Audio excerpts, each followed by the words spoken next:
or it's more than a football field a second.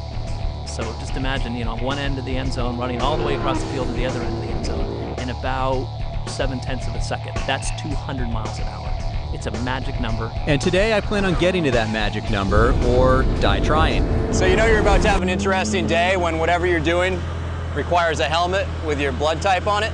And a day with world-class driving is definitely interesting, especially when you're at one of the 200-mile-an-hour club events like the one today that brought us to a little used airfield in the middle of the Florida Everglades.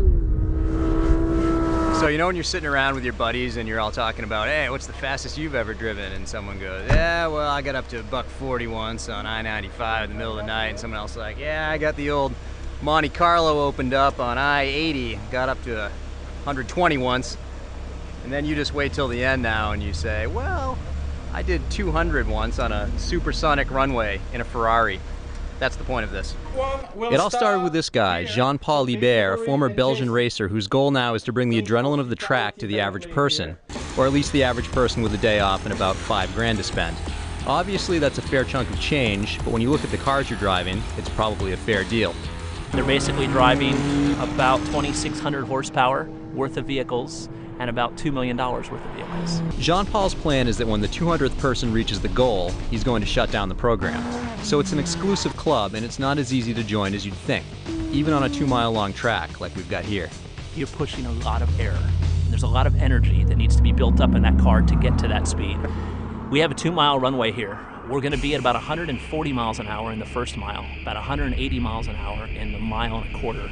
It takes almost another 3/4 of a mile to get 20 more miles an hour out of it. So you literally need almost a mile just to get from 170, 180 to 200.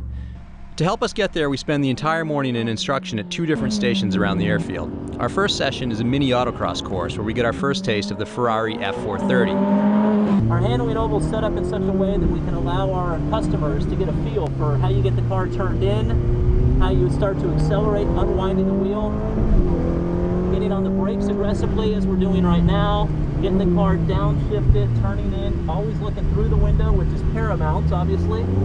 Accelerating up through the gearbox. Second gear right now, about 8,000 RPM in the third gear. A light brake, getting the car turned in, being real patient and smooth. Starting to unwind the wheel and accelerate. Back on the brakes hard. Downshifting into second gear for a hairpin corner through here.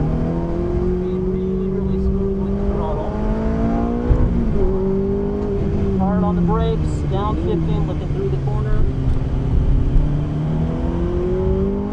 And all of this is in an attempt to get our customers comfortable with the fact that once they get out on the runway, it's all about corner entry and corner exit speed, meaning that you need to have at least a 75, 80 mile an hour run from the taxiway out onto the runway, otherwise you might not make the 200 mile an hour.